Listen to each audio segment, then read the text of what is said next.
Bakit bigla ka na lang nawala simula nung nalaman mong i-Phoenix marriage si mama kay papa? Ang tagal ko nag-aantay sa tagpuan.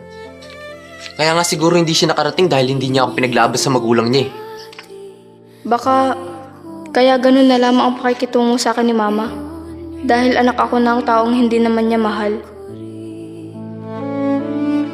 Ngunit parang biro ang tadhana. May bala ka pa bang ituloy, sus? Mas masakit pa yung nalaman ko kaysa sa pananatili ko dito sa farm. Nagsisimula pa lang tayo. Gusto mo na agad sumuko? Kung gusto mong tumawid sa kabilang buhay, kailangan nating malaman kung sino ang pumatay sa'yo. At isa pa, nag-invest na tayo ng time at effort. Sayang naman yung sinimula natin. Ano pa bang rason para ituloy ito? Hanggang dito na lang ba tayo? Malaya, kailangan mong panoorin to.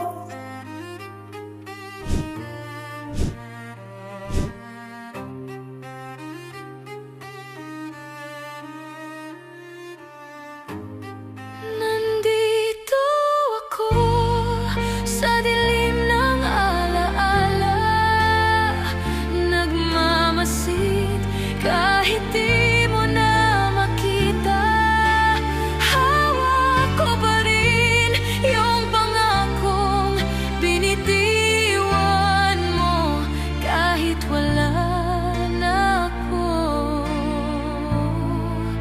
Nandito ako.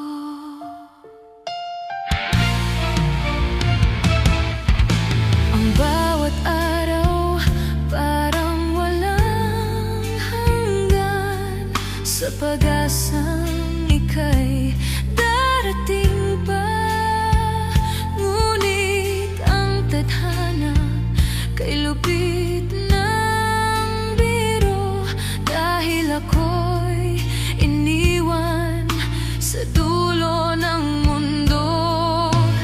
Tinig mo'y hangin na lang sa aking tabi, pagmamahal